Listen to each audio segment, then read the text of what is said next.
Hello and welcome to this edition of Magic Minutes. In this edition, you will learn some of the key features of the report viewer located within DPS Axon Link. To begin, I've already opened my Axon Link, and I'm going to open the report viewer by choosing the report viewer tab in the top toolbar. Once opened, this will generate a listing of all of the spool files I have in my system currently associated with my user ID. I want to first focus on some of the features that we have at the top. First, we have the Refresh List button. This will allow us to refresh the listing of spool files and show any more spool files that may have been generated throughout the day. For example, say first thing in the morning you open up your report viewer. As you progress through the day, more than likely multiple spool files are going to be generated. To view those, we would simply come back to our report viewer tab and click on the Refresh List button. That will bring in any new spool files that have been generated. To view the rest of these buttons, I first need to select one of the spool files from below. Once I do, I have the ability to delete this spool file, or if I selected multiple spool files below, I can also delete multiple spool files at one time.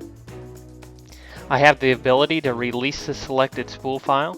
So if I notice that the output queue is going to the correct printer that I would like the spool file to go to, I can simply click on the Release Selected Spool File button to release that for printing. If it is not set to the correct output queue, I also have the Change Output Queue of Selected Spool File button. Click on that and you are giving a listing of all of the different output queues set up in your system. You can choose the one that you want and click OK to change the spool file output queue. We then have three other functions. The first one is Save Selected Spool File as PDF. We can also save this selected spool file as a text document or email it. If we choose the PDF or text version, once we click on the desired button, it'll open up our prompt. We can designate where we want to save that spool file, and then we can simply click Save.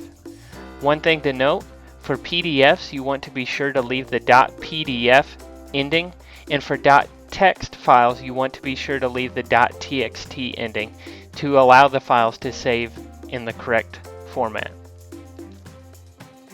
If we wanted to email a selected spool file, simply click on the Email button.